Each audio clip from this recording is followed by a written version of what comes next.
rapping at a high capacity. If Nas wants to smoke, come in the booth. I will rap You don't want circles no around. smoke. He enjoying that 150 million, 200 million he done Okay made. then, so then leave me alone while I'm on the field. You was effing with him. He wasn't bothering you. They don't really know who Nas is. If he's 22, he's born in 03. Not all of them, some of them though. It all started when Jim Jones made a bold claim that shocked a lot of people. He said that he was more influential than Nas. He didn't just say he was relevant, he said he was more important to the culture. This came during an interview on Shannon Sharpe's podcast. As soon as those words left his mouth, people started reacting. The streets, the fans, and even the legends had something to say. But the one who didn't speak right away was Nas. He stayed silent, as he usually does. But someone else was listening. Someone who never misses a beat when it comes to hip-hop drama. That person was 50 Cent. When 50 Cent heard what Jim Jones said, he didn't respond with a diss track or a long post. He just went on Instagram and posted an old federal transcript. That's it, no names. No words, just a document. But that post spoke louder than anything Jim Jones said on a podcast. The fans knew exactly what 50 Cent was doing. He was reminding everyone who Jim Jones really is and where some of those rumors from the past came from. Before we get into what 50 posted, let's talk about what Jim Jones said. During his appearance on the podcast, he said Nas was cool when he was in high school. He even said Nas was one of his idols. But then he flipped the script. He said young people today don't really know Nas, that they know Jim Jones more. Jim Jones was never better than Nas. Jim Jones will never be better than Nas. And this is coming from somebody that's not a Nas fan. I love Dipset. I love the Diplomats. I love Bird Gang. But we not about to start rewriting history because Jim Jones confident. That they follow his style more. He said he influenced the culture more than Nas did. That's when things got out of hand. Fans started digging up old clips, interviews, and past moments where Jim showed love to Nas 1 year ago. Jim Jones was saying Nas was one of the greatest. Now he's saying he's better. That didn't sit right with anyone. Let's be honest here. Nas is not just a rapper. He's a legend. He dropped Illmatic. Did I ever got to see Nas? I never got to sit down and have a conversation with Nas and things like that. I had called you about it and things like that. That was like still one of the people that I never got to have a conversation throughout my history of rap and things like that. I think I would love to have a conversation with Nas. I wouldn't know if he knows it, but Nas was one of my all-time favorite rappers coming up and things like that. I've heard you say that. Since the barbecue and things like that. Like he really put the whole dope boy rap, crack hustler, get fresh rap into perspective before anybody else. Which is one of the most respected albums in hip-hop history. He's still selling out. Shows in his 50s. He's still dropping projects that get praise from all corners of the culture. He doesn't need to say he's influential, his music says it all. That's why it felt strange when Jim tried to place himself above Nas. Jim Jones has had hits. Songs like We Fly High were anthems in their time. He played a big role in the Dipset movement. But to compare himself to Nas was a stretch, and everyone knew it. That's where 50 Cent stepped in. But remember, Nas' first record, The Barbecue, came out when I was in 11th grade. Yes. So Nas was my idol when I was young. Like you did, came to dressing, the wordplay, the music, everything. I was a superior Nas fan, period. I'd never take that away from him. But then as I got in the game, you got to realize that your rivals would be idols, and not to take anything away from that. I developed my own style and my own lane that these kids start to gravitate towards the same way I gravitated towards Nas when I was younger and things like that. It's a whole different generation. He didn't say anything directly to Jim. He just posted that transcript, the document where someone labeled Individual 1 was caught on a federal wiretap talking about how to handle Tekashi 6ix9ine for turning his back on the gang. People who follow hip-hop closely knew what 50 was referring to back in 2018. During Tekashi's trial, into light and started going crazy that these kids love me. They don't really know who Nas is. If he's 22, he's born in 03. Not all of them, some of them though. You know what I mean? A lot of them though. there was a lot of talk about a certain call. That call, the one with Individual 1, was widely believed to be Jim Jones. He was never charged. Nothing was proven. But 50 didn't forget. 50 Cent's post brought that moment back into the spotlight. He didn't need to say a word. He let the streets connect the dots, and the streets responded. Old tweets, old clips. Even memes started popping up again. Suddenly, it wasn't just about Jim versus Nas, it was about Jim's past, his words, and how quickly he flipped on someone he once admired. No diplomats, no nobody else. Me, Jim Jones. Check my track record, then check everybody else's track record. Then go to the billboards and check all my entries, then check all them entries and And I'm not taking nothing away from nobody, but I hear the comparisons and then be trying to Let's act not funny forget when where it this comes. all No, started. I've been Back in spanking a lot of this shit 2002, about the Niz had a industry. moment I've on been Hot putting on. 97 where he called Cameron's album trash. That moment sparked beef between Niz and Dipset. Jim Jones got involved and took it personally. He made it a mission to diss Niz, even saying he'd smack the kufi off him. He dropped shots in his songs. He made it a point to let people know that he didn't like Niz. But fast forward to more recent years, and suddenly Jim was saying Niz was one of his favorites. He said Niz shaped his early view of rap. So what changed? It seems like things shifted when someone compared Jim to Niz on another podcast. Nas, and I don't care what nobody say. I know I made a little boo-boo when we talk about the sales and all this type of. I don't feel like getting into that rhetoric about where I started and where he started. Well, you said that bullshit. But listen, Nas was nice when I was in high school. When I was in 10th grade, Nas came out. Nas was dope. We appreciated him. He had a little bit run. Instead of brushing it off, Jim went all in. He said the new generation didn't know Niz like that. He said kids learned how to dress from him, not from Niz. Then he said he was more influential than Niz. That's when everything turned. That's when fans said, "Hold up, what are you talking about?" Even Shannon Sharpe, who is not a rapper but a respected voice, called him out. Shannon asked Jim straight up if he was high when he said that. Jim laughed and said maybe. But then he kept talking. He said Niz had a short run. He said Niz lost influence after his first album. He tried to downplay everything Niz did. I'm second to Jay and DMX and all these other people. Like, he Ain't never no had shame in that. There a lot of folks came up second to Tom Brady. He never had that type of influence on us, except for his first album. I already told you, I used to want to dress like Nas because he had a lot of fresh clothes that the hustlers used to wear, and we used to see him on TV. He had one of the illest albums of all time. And then in high school when he had the barbecue and shit like that. So I'm a real fan of Nas, but he kind of lost me after the While movie hyping up Belly his and own shit like. achievements. That's when fans really started to push back. People brought up Niz's recent albums, his Grammy win, his ability to stay respected across generations, and they compared it to Jim's numbers, which didn't come close. Now Jim wasn't done. He started challenging people. He told Shannon Sharpe to meet him in the gym. He said he would outwork him. That had nothing to do with Niz. But Jim was trying to change the subject. He didn't want to talk about music anymore. He wanted to turn it into a workout war.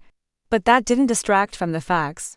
The music facts, the history, the numbers, the influence. Niz is on a different level. And everyone knew it while Jim was trying to keep the attention on him. 50 Cent was moving quietly. He started posting more throwback content.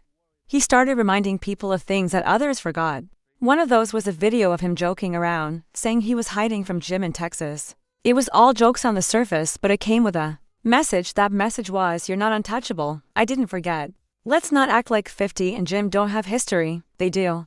Back in 2007, 50 brought Jim and Juelz Santana on stage during a G-Unit concert that caused problems. Within Dipset, who were already dealing with issues, Cameron didn't like that. There was tension. Then, during the Tekashi trial, 50 again brought up Jim's name. It's not random, it's a pattern. 50 Cent doesn't start drama for no reason. He waits, and when someone gives him a reason, he goes all in, and Jim gave him a reason. Talking crazy about Niz gave 50 the green light to bring the heat. And while Jim's still talking, still posting, still challenging people to gym battles, Niz is still quiet. That silence says a lot. Niz doesn't need to respond. The culture is responding for him. The fans are standing up. The legends are speaking out. People are showing that you don't get to rewrite history just because you're loud. Jim posted again after 50 dropped the transcript. He said, "Why you keep lying lol on going back to sleep?"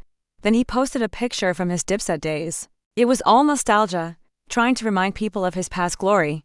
But that doesn't work when the present doesn't match the past. And then he posted a caption calling out Shannon again, saying don't duck the gym challenge. That shows you where Jim's focus is. He's more concerned about being seen than about being respected. But here's the biggest point. You can't say you're better than this if you can't back it up. Saying it doesn't make it true. Jim told people to check the stats. And when they did, it only made things worse for him. Niz has classic albums. He's been consistent. He's worked with legends. He's made songs that have changed hip-hop forever. Jim has had moments.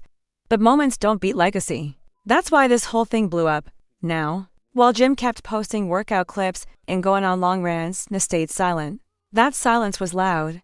It wasn't weakness, it was strength. It was the type of strength that comes from knowing you've done more, proven more, and changed more lives through your music than your name being involved in drama ever could. Niz has nothing to prove.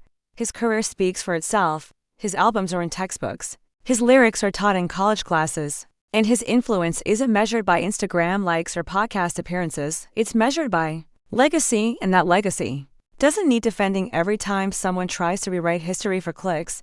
But the crazy part? Jim tried to act like it was all strategy. He started saying things like, "Y'all fell for the bait. My streams went up."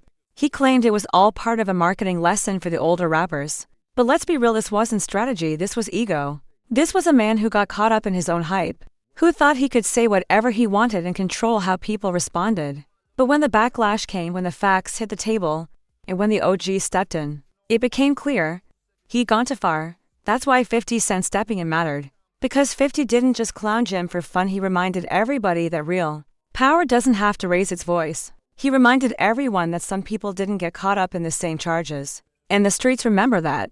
50 didn't need to argue on a podcast or clap back with bars.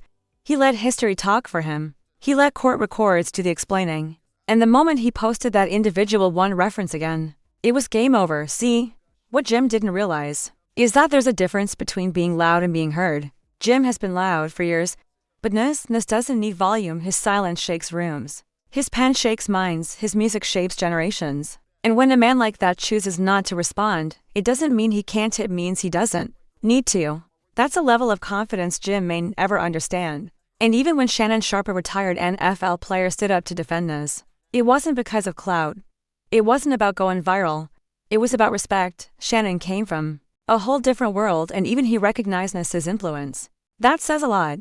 It shows how deep Nas's reach really is across music, sports, culture, education. His name carries weight. So when Jim tried to challenge that, it wasn't just wrong. It was tone deaf.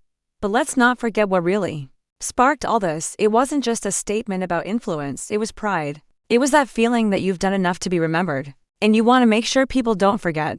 And that's understandable. Every artist wants to feel seen. Every artist wants their flowers. But there's a way to do that without throwing dirt on someone else's name. You can shine without trying to dim someone else's light. And what makes this whole thing even more sad is that Jim used to love Nas. That's not a rumor, it's in his own words. He said it himself. He admired him. He dressed like him. He studied his lyrics, so for him to now turn around and act like Nas is irrelevant. That's not growth, that's insecurity. That's someone who couldn't find peace with their own lane and decided to cross over into someone else's just to get attention. And look how it played out. Jim's comments didn't make people respect him more. They made people pull out the receipts. They made people bring up how Nas still sells out shows, still wins awards, still works with top producers, still gets respect across every part of the game.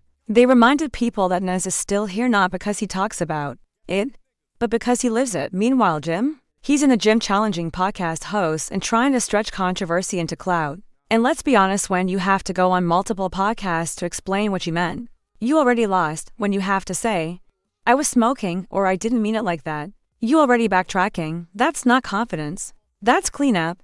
That's what happens when your ego writes checks that your legacy can't cash. And it shows how fragile that confidence really is. Now, 50 Cent didn't say much. But that's the thing, he didn't have to. He dropped that individual one post and that was enough. It was a reminder. It was a warning. It was 50 saying, don't forget who's watching, because 50's game is chess, not checkers. He doesn't jump in every beef. He waits. He plots, and when he moves, it's to make sure you never forget who's in charge. That's power. That's why people fear 50's silence more than Jim's shouting, and the fans, they saw it all. They watched Jim fumble. They watched Shannon roast him on Live Air. They watched Nas stay silent and still come out looking like the real winner. They remembered why Nas's name carries weight, and why certain comparisons just don't make sense. Because stats don't lie, impact doesn't lie, and time always tells the truth. Let's break it down for a moment. Nas dropped Illmatic at 20 years old. That album alone reshaped the sound of East Coast hip-hop. Every lyric, every beat, every story he told, people still quoted today. He followed it with classics like It Was Written, Stillmatic, God's Son, King's Disease, and so many more. Each one of those projects holds a place in music history. Not just because of sales, but because of soul, because of truth, because of vision. Now ask yourself, what album does Jim have that's done that? Sure, We Fly High was a hit. But after that, the music didn't stick the same, the influence didn't last the same. People didn't build their style off Jim's bars. They may have respected the Dipset wave, and that's valid. But Dipset isn't just Jim. That was a movement with Cameron, Jules, and others. Jim was part of it, not the leader of it. That's the reality. and even in interviews you can see Jim wrestling with that. He wants credit, he wants respect. But instead of earning it with timeless music, he's trying to demand it with controversy. And that never works because the people who've really made an impact, they don't have to beg for recognition, it comes naturally, it shows in the work, it lasts. That's what separates Nas. That's why this entire debate is pointless. Because Nas already won, not just against Jim, against time. He's still relevant, still respected, still a king in a game that forgets names fast. And all of that without getting caught up in drama, clout chases, or wild rants on podcasts. Just pure talent and legacy. So while Jim's trying to go viral, Nas is building empires. While Jim's flexing in the gym, Nas is selling out arenas. While Jim's name trends for interviews, Nas trends for music. That's the difference, and it's not even close. In the end, this wasn't about who's better. It was about who lasted, who mattered, who made real change, and on that level, Jim can't compete. Not because he didn't work hard, not because he didn't try, but because greatness isn't something you say. It's something you show. And Nas has shown it time and time again. So Jim, maybe next time before you speak on legends, check the stats, check the streets, check the silence, because silence from a man like Nas, that speaks louder than all your interviews combined. And as for 50 Cent, well, we already know. If he gets quiet, it's already too late, because when 50 starts digging in the vault, nobody is safe. And if there's one thing we've learned from all this, it's that some history is better left untouched. Unless you're ready for everything that comes with it. Let me know what you think in the comments below. How far out of line do you think Jim Jones was? Do you think Nas should respond? Or should he keep letting the silence speak? And what about 50? Should he drop more receipts? Or has he already said enough? Either way, one thing's clear, legacy beats loudness every time. In real respect, you don't shout for it, you earn it.